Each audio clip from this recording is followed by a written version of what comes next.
The letter arrived on a morning when the cold felt sharper than usual, the kind of cold that makes even the breath of a passing stranger look like a ghost drifting through the street.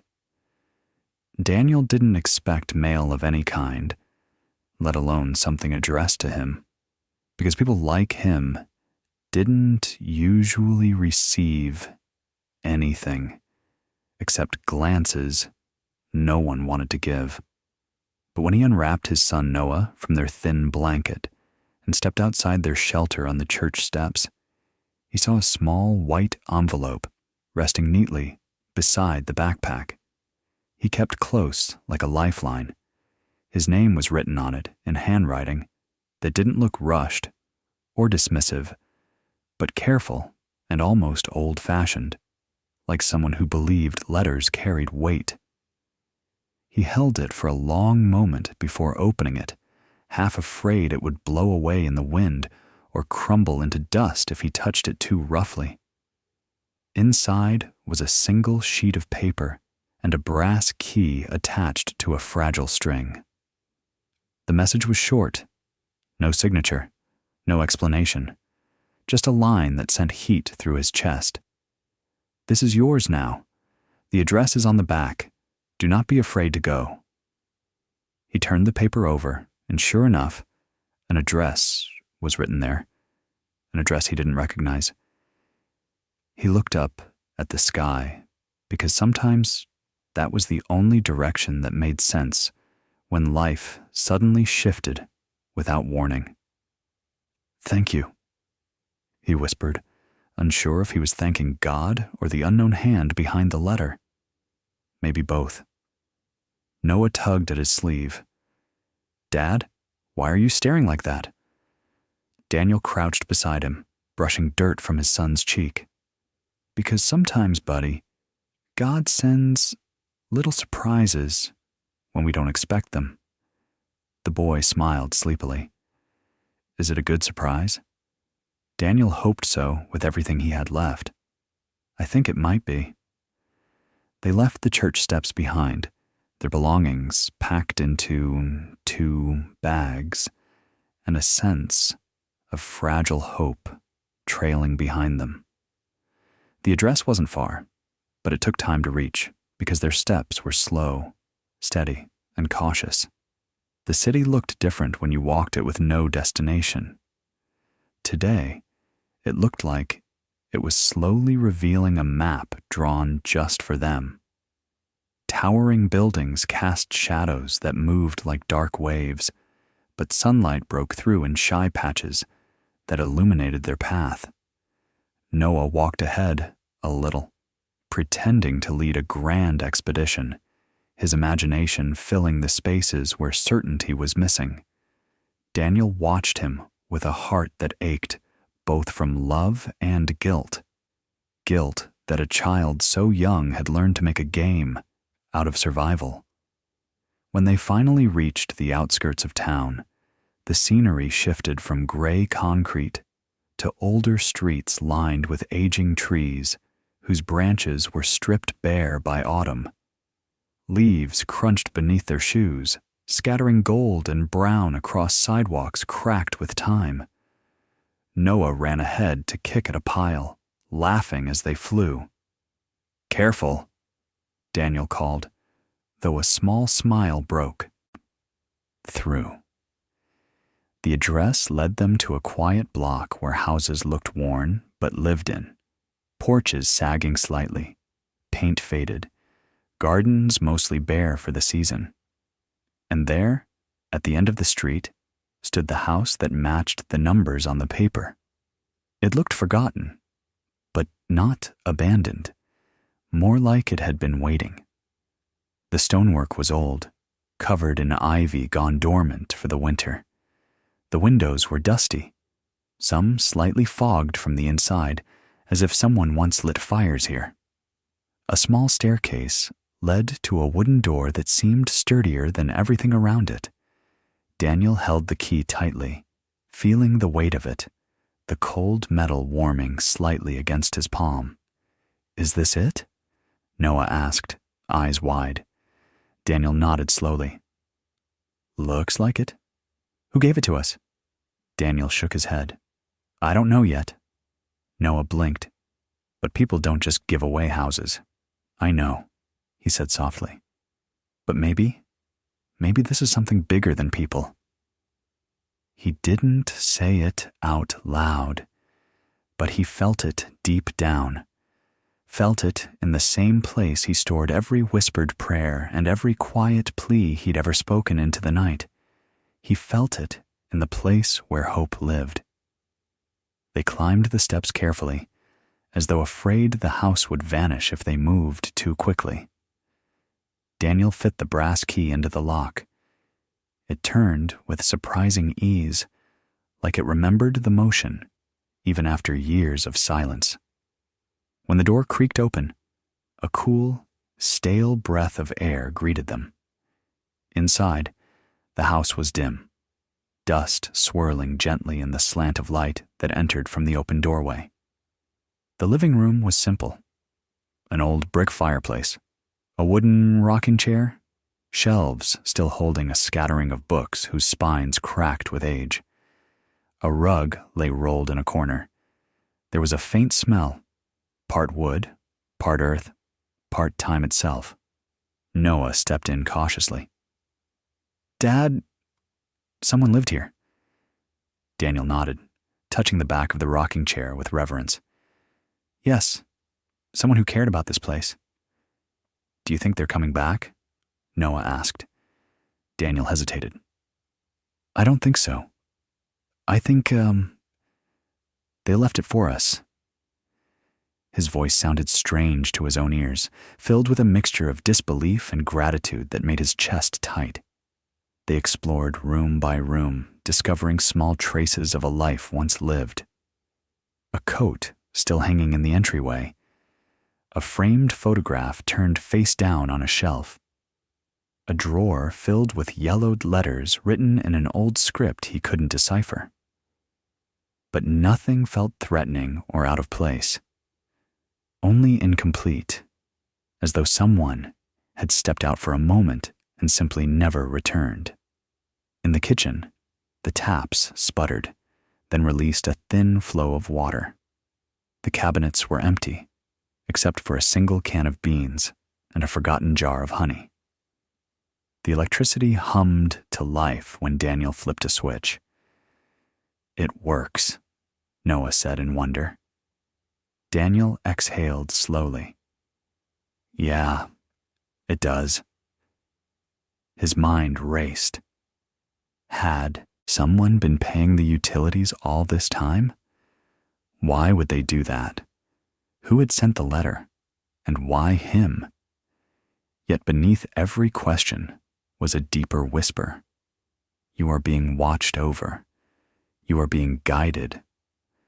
When Noah found the attic ladder, he stared at Daniel with the excitement of a child discovering buried treasure.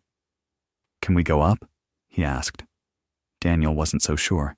The house felt safe enough, but the attics always held stories, secrets, shadows. Yet something nudged him gently, a sense that nothing here meant harm. He pulled the ladder down, listening to it groan under its own weight. They climbed slowly. The attic was lit only by a narrow window, but the light was warm, casting soft gold across stacks of old crates. A trunk sat in the center, its metal latches tarnished but intact. Noah approached it first, placing his small hand on the lid. Dad, what if this is part of the secret? Daniel knelt beside him. Then we open it together. Inside the trunk, there were blankets, thick, hand-stitched quilts that smelled faintly of cedar. Under those were notebooks filled with handwriting, the ink fading but still legible. These look like journals, Daniel murmured, flipping through a page. The entries were from decades ago. Daily life, weather, personal reflections, prayers, gratitude, simple thoughts written by someone who seemed to believe deeply in the goodness of the world. Beneath the journals lay a small wooden box, When Daniel opened it, he found a pocket watch, its silver casing worn smooth. A note lay beside it. For the one who needs it more than I do. Noah touched the watch gently. Dad, it's like he knew we were coming. Daniel swallowed hard. Feels like it. They spent the remaining daylight cleaning dust from surfaces, opening windows to let fresh air sweep through, and rolling out the old rug that added warmth to the floor. Noah made a game of sweeping, pushing dust into corners with exaggerated seriousness. Daniel, despite exhaustion from weeks of uncertainty, felt a strange energy, like the house itself was giving them strength to start over. Every room they touched felt brighter. Every breath felt steadier. As night approached, Daniel lit the fireplace. Smoke curled up the chimney, the first signs of life the house had shown in years. Noah sat close to the flames, hands stretched toward the heat. Dad, it feels like home. That sentence nearly brought Daniel to tears. They ate the can of beans warmed on the stove, laughing at how it tasted better, simply because it was eaten inside four walls that didn't echo with fear. When Noah began to get sleepy, Daniel set up blankets in the living room, creating a makeshift bed. Outside, the wind rustled the trees like a quiet lullaby. Noah curled beside him, resting his head on Daniel's chest. Dad, do you think God sent that letter? Daniel stroked his son's hair gently. Yes, he whispered. I think God sends help in all kinds of ways, sometimes through people, sometimes through moments, sometimes through keys we don't understand yet. I'm glad he found us, Noah mumbled, already drifting off. Daniel smiled softly. Me too. As the fire crackled, Daniel let his gaze wander across the dim room. The house no longer looked forgotten. It looked alive, like it was waking up after a long sleep. He listened to the quiet, the kind of quiet that wasn't empty but full of possibility, full of promise, full of something sacred. For the first time in months, he didn't feel afraid of the next day. He felt grateful for a roof, for warmth, for an envelope left by an unseen hand, grateful for survival, grateful for the gentle whisper in his heart that told him he hadn't been abandoned. As he closed his eyes, he murmured a quiet prayer. Thank you for not letting us go. And somewhere deep within the house, though he could not explain how, Daniel felt that something heard him. Something old, something kind, something that had been waiting for them all along. Daniel woke to the sound of wind brushing softly against the windows, a gentle reminder that autumn had tightened its grip on the world outside. For a moment, he didn't know where he was. His body was so used to stiff concrete, restless nights, and bitter cold that waking up on anything softer than cardboard felt strange. But then he saw Noah curled beside him, wrapped in one of the hand-stitched quilts they'd found in the attic. He saw the faint outline of the fireplace and the golden traces of dawn beginning to push through the dusty windows. Reality settled in like a warm breath. They were inside a home, a real one, and though he still didn't understand why, he felt something deep inside him saying, "You belong here." Noah stirred, rubbing his eyes. "Dad, did we really sleep inside last night?" Daniel laughed softly. "We did?" The boy looked around as though confirming the miracle hadn't vanished overnight. "It wasn't a dream?" "If it was," Daniel replied, "it was a good one. But no, I think this is real." Noah grinned, toothy and bright. Then can we stay? Daniel hesitated. The adult part of him, the man shaped by hardship, felt the pull of caution. But the father in him, the one desperate for stability and warmth for his son, felt something different. We'll see, he answered gently. First, we look around a little more, make sure everything's safe, and maybe find more secrets? Noah asked eagerly. Daniel chuckled. Maybe. They began the morning with small tasks that felt like building blocks of a new life. Daniel checked the plumbing, letting water run until it cleared. He found cleaning supplies under the kitchen sink, old but still usable. Noah followed behind him holding a notepad he found in the junk drawer, pretending he was keeping track of important discoveries. Every squeaky hinge, every dusty shelf, every drafty corner became a puzzle they solved together. The house wasn't in perfect shape, but it wasn't falling apart either. It just needed attention, love. He wondered again who had cared for it last, who had sent the letter, who had believed he and Noah should have this chance. Each unanswered question felt less like a threat and more like an invitation, a quiet promise. When they reached the back door, Daniel opened it and stepped into a small yard bordered by a wooden fence. The trees beyond swayed in the wind, their leaves turning the ground into a sea of orange and brown. Noah ran into the yard immediately, kicking through the leaves with joyful abandon. Daniel watched him with a grateful ache. This small slice of childhood was something he'd prayed for, a moment without fear, a moment where Noah didn't look over his shoulder or shiver beneath a thin blanket, a moment where being a kid was simple again. Daniel whispered a quiet, "Thank you," letting the crisp air fill his lungs. He walked along the fence, noticing something unusual at the far corner, a patch of earth that looked recently disturbed. Noah noticed too and ran over. "What's that?" he asked.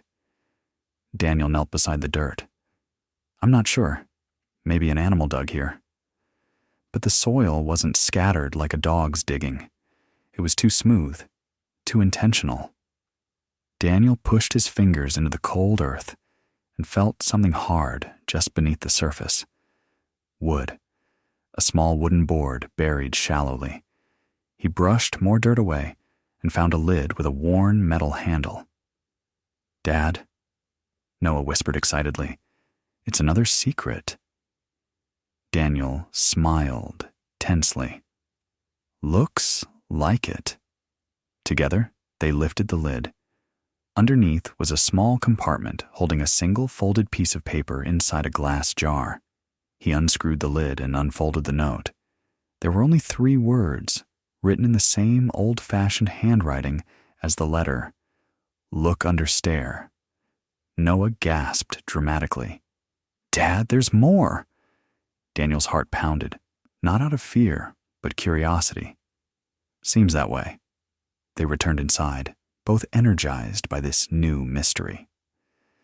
The staircase to the second floor stood near the living room. Daniel knelt and examined the underside carefully. The wood paneling looked ordinary at first glance, but he noticed one plank that didn't align perfectly with the rest. He pressed it lightly. It moved, a hidden compartment. His pulse quickened. He pried it open carefully. Inside was a small tin box, rusted but intact. Noah leaned close. "Open it, Dad!" Daniel did. Inside lay a set of old photographs, black and white snapshots of the house through various stages of its life. Some showed it newly built, others showed it decorated for Christmas long ago. And there, in one of the final pictures, stood an old man with kind eyes, holding this very tin box. "Who is he?" Noah asked. "I don't know," Daniel whispered. but he felt something stir. The man in the photograph radiated warmth, the same kind of warmth Daniel felt when he first stepped inside the house. That same deep kindness. He studied the next photograph. The old man stood with a younger woman, perhaps a daughter or granddaughter, both smiling. On the back of this photo was another message: "Welcome home." Daniel closed his eyes for a moment. The words felt like a soft hand on his shoulder, steadying him. Whoever this man was, he had wanted the house to be found, to be lived in again. The mystery grew deeper, but instead of fear, Daniel felt comfort, as though he and Noah weren't alone, as though someone had been watching over them long before they ever arrived. Later that afternoon, Daniel decided they needed supplies if they planned to stay even temporarily. He explained the plan to Noah, who didn't want to leave the house, but agreed reluctantly. Just for a little while, Daniel promised. The walk to town felt different than the walk from the church steps. This time, he had an address to return to, a door that would open for him, a place where Noah could sleep without trembling from cold. He felt a strange mix of confidence and gratitude with every step. He murmured a quiet prayer as they walked. "Thank you for this chance. Help me not to waste it." At the small market, Daniel bought food: bread, canned soup, fresh apples. He also picked up a few basic tools: a hammer, nails, cleaning rags. The cashier, an older woman with silver hair tied neatly in a bun, glanced between him and Noah with gentle curiosity. "You new around here?" she asked kindly. Daniel nodded. "Just moved into a place nearby." "Which one?" He hesitated, unsure if sharing the address was wise, but the woman's eyes were warm. "The stone house at the end of Willow Lane," he said. Her expression softened instantly, almost tender. That place. You know it?" She nodded slowly. Everyone in town knew the man who lived there. A quiet soul. Very generous. Always helping folks who had less than he did. Daniel's eyebrow lifted. "What happened to him?" "Passed a few years ago," she said gently. "No family left as far as anyone knew." Daniel's heart thudded. "Did he leave the house to someone?" She shrugged. "If he did, nobody here ever heard about it." She leaned closer, voice lowering. "But he always said the house would find its way to the right person." Daniel felt a chill, not of fear, but of awe. "Maybe it has," the woman said gently, looking at Noah. "Maybe it has." They returned with their bags of groceries, and as they reached the house, Noah rushed forward to open the door, as if claiming it as his own. The moment they stepped inside, Daniel felt the air shift.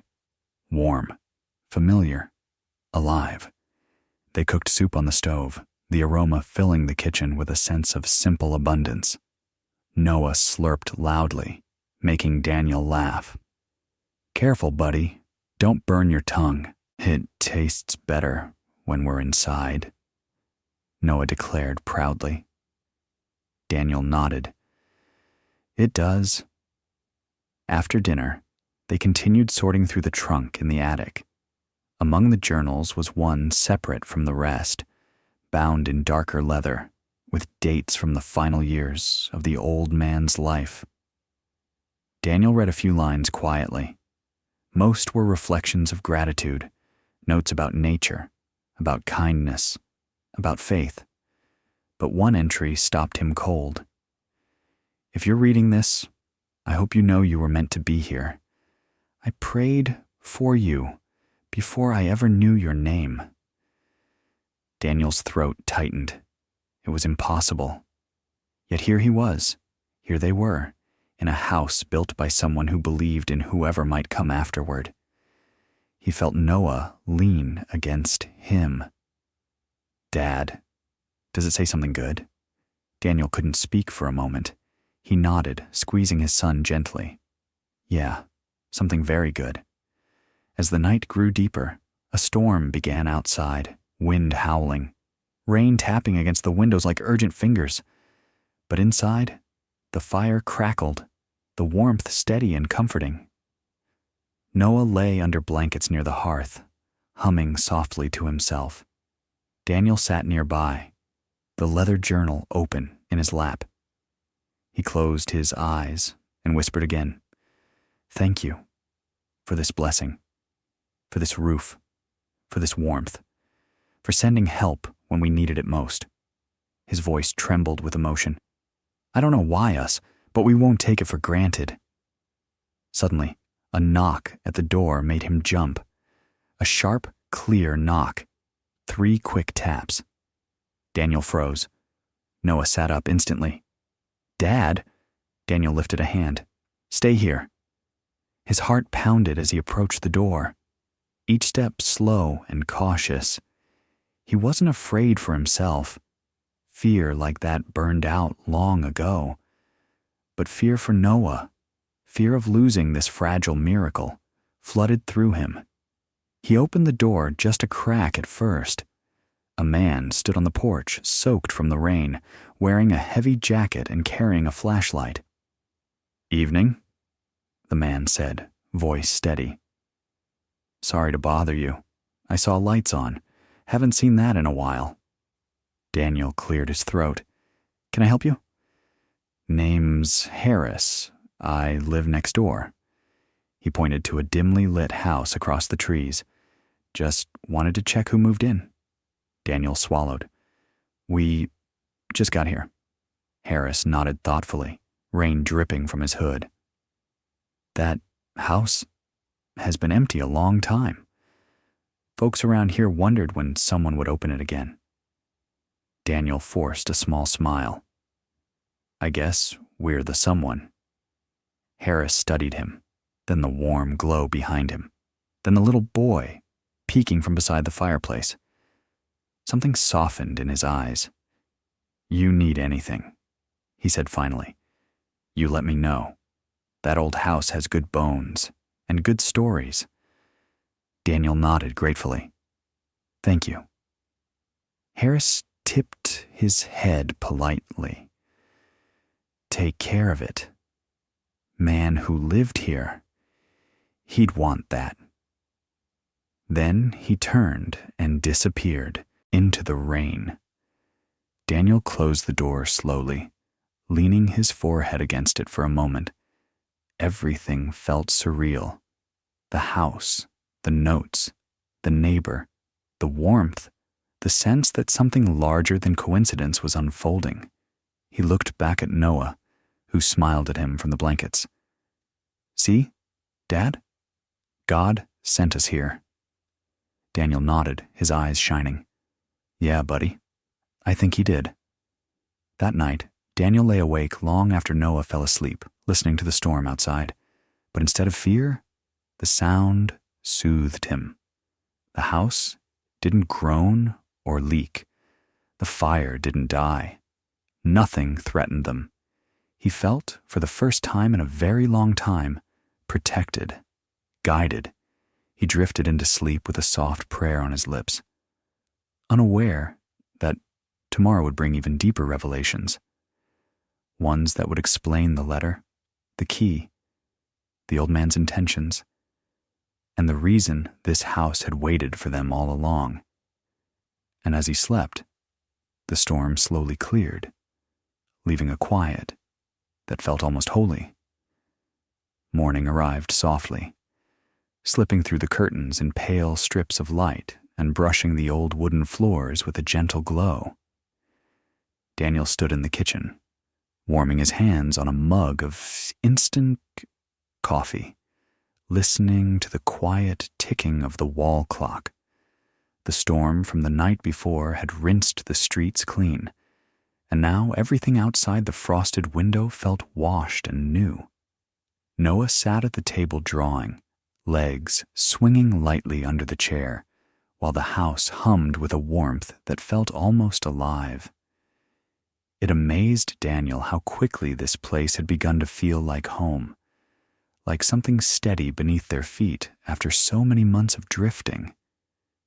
He took a slow breath and whispered upward, "Thank you for letting us wake up here. Help me keep doing right by this gift." Later that morning, after making sure Noah had warm clothes and breakfast, Daniel walked back toward town to the shelter, the place that had held them at their lowest. The air outside was crisp, the sky overcast, and puddles shone like scattered mirrors across the sidewalk. He felt nervous about returning, not from shame, but from awe. He still couldn't fully understand why God had chosen to rescue them this way. When he stepped into the building's familiar hallway, the coordinator looked up, surprised, then smiled with real warmth. "You look different," she said. "Steadier." He nodded and told her everything. The letter, the old house, the neighbor who helped, the journal, the nights by the fire.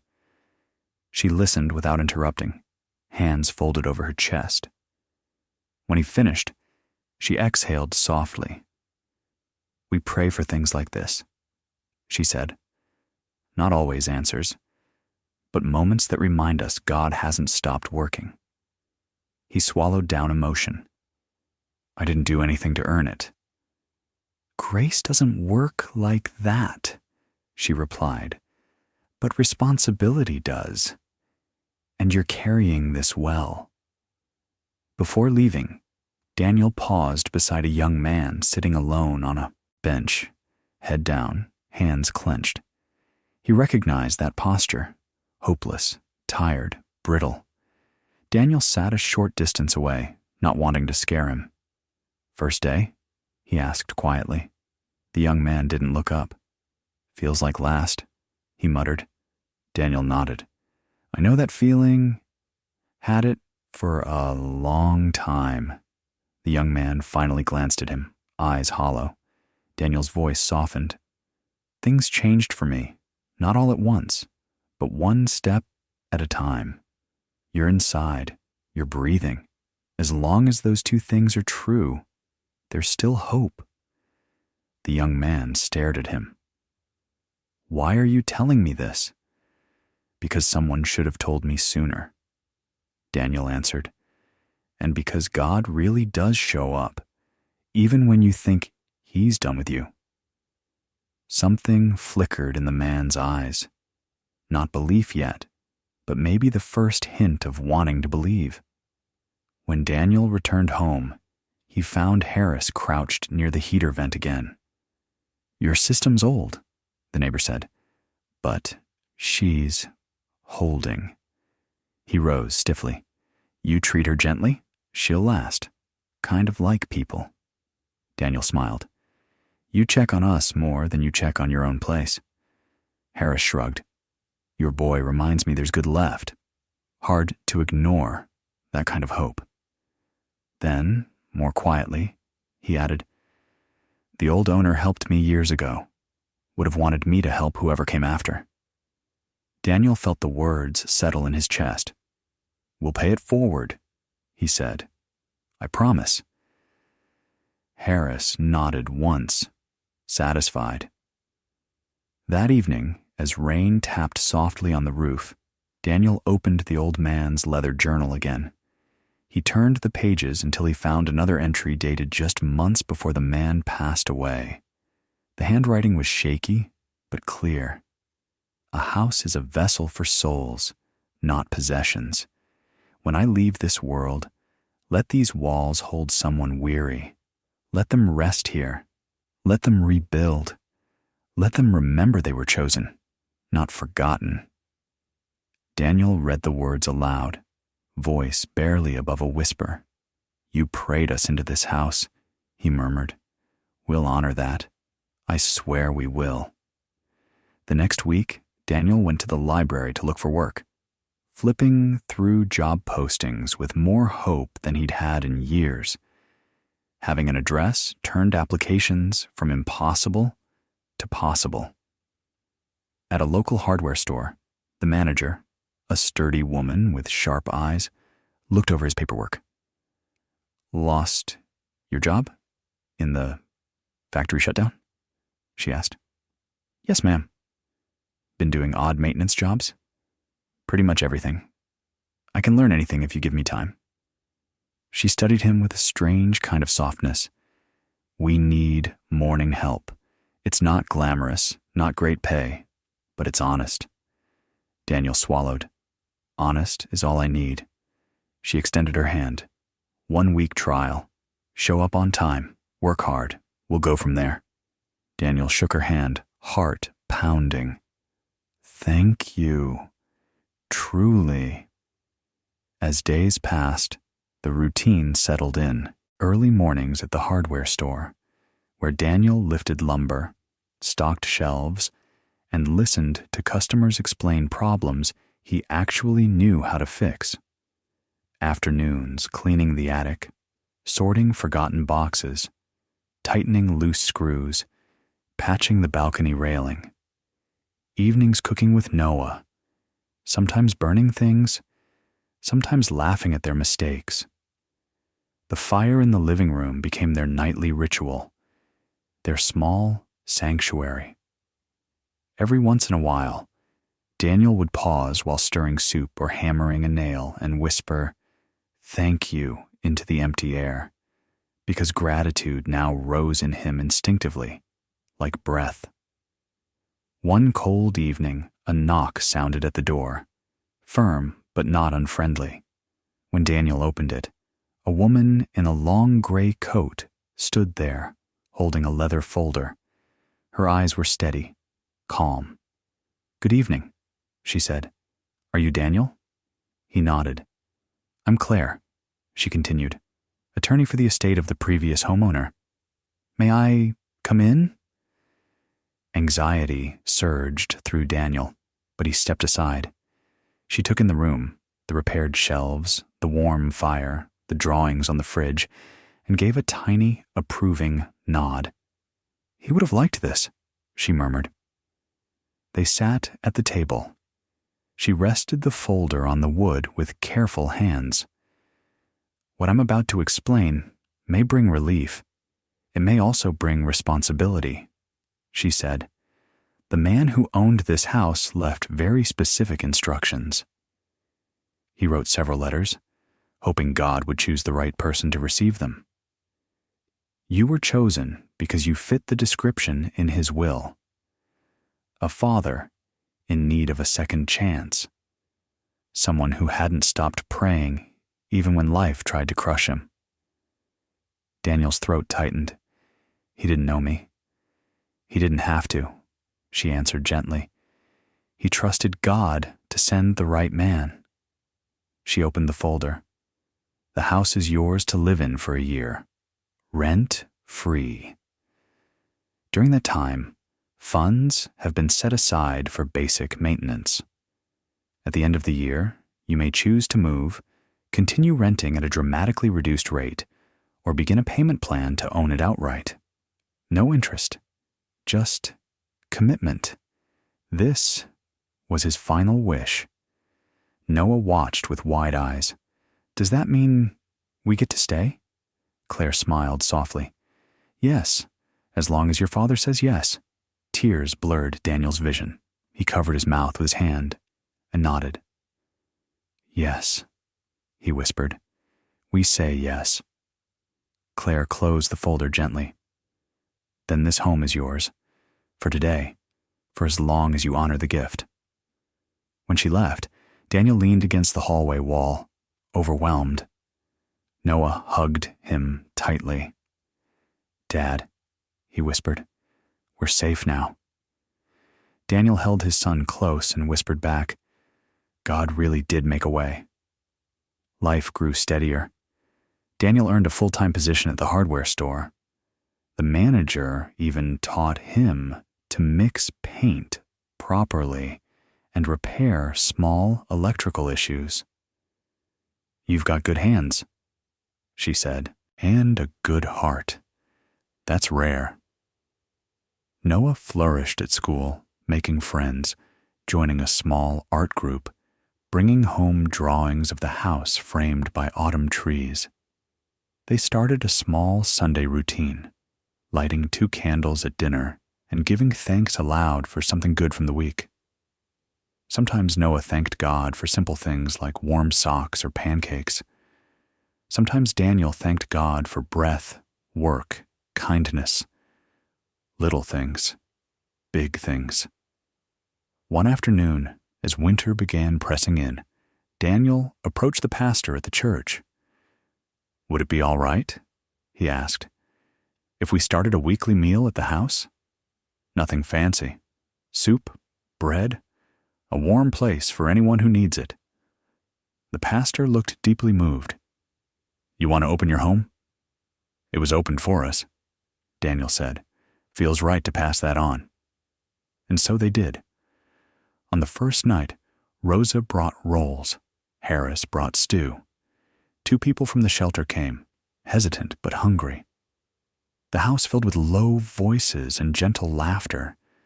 Noah served bowls with enthusiasm. When the night ended, someone quietly said, "This house feels like hope." Daniel looked at the ceiling and whispered, "Thank you again." As the year drew closer to its end, the decision papers sat on the table. Stay? Leave? Buy? It wasn't only financial, it was spiritual.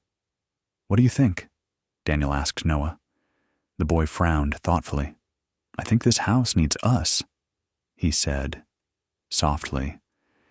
"And we need it. But if someone like us needed it more, maybe we could share it someday." Daniel ruffled his hair. "You've got a big heart." With careful, steady hands, he chose the option to begin the ownership plan. Slow payments, small steps, but a real future. A rooted one. They would turn this house into a legacy, not because they owned it, but because they were cared for in it. Claire smiled when she came for the papers. "He'd be proud," she said. "You've become part of the house's story." "God wrote most of it," Daniel said, half laughing. "I'm just living in it." "That's all he asks," she answered. Weeks later, on a gentle autumn evening, Daniel and Noah stood on the porch together. The sky glowed with fading gold. Inside, voices rose from the kitchen, Harris laughing with someone from the shelter, Rosa humming near the stove. The house was no longer silent. It was alive. "Dad," Noah said, "do you ever think about how different things would be if you ignored that letter?" Daniel's breath caught. "Every day," he admitted. "But I didn't. God nudged me and I listened." Noah leaned against him. "I'm glad you did." Daniel rested a hand on his shoulder. "Me too, buddy. Me too." They went inside, closing the door on the cool evening air.